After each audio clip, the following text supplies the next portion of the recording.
એક વસ્તુની ચિહ્નિત કિંમત 1800 રૂપિયા છે. તેને 15% અને 20%ના સતત 2 ડિસ્કાઉન્ટ પર વેચાય છે. તો વસ્તુની વેચાણ કિંમત ગોતવાની છે. વસ્તુની વેચાણ કિંમત ગોતવાની. તો આપણે પહેલાં જોઈ લઈએ કે 1800 ને પહેલાં 15% આપણને ડિસ્કાઉન્ટ આપ્યું ત્યારે કેટલા રૂપિયા મળશે? તો 1800ના 15%. ટકા કાઢવા છેદમાં 100. 2 0 ગયા. 18 ગુણ્યા 15 એટલે આવશે 270.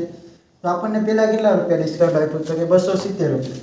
તો આપણે જોઈ લેવી તો કે 1800 માઇનસ 270 કરો તો 1530 રૂપિયામાં આપણને પડશે.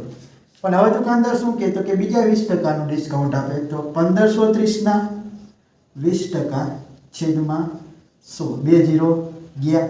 153 દુ 306. તો હવે પાછું આપણને કેટલું ડિસ્કાઉન્ટ આપ્યું? તો કે 306 રૂપિયાનું. તો 1530 માઇનસ 306.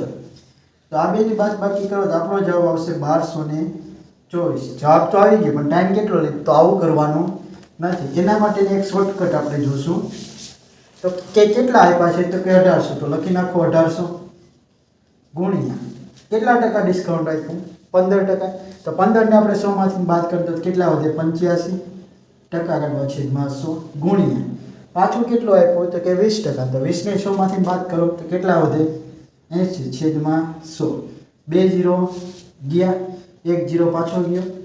4 દુ 8 અને 5 દુ 10 અને 5 વડે ઉડાડો તો અહીંયા 17. તો હવે શું વધ્યું?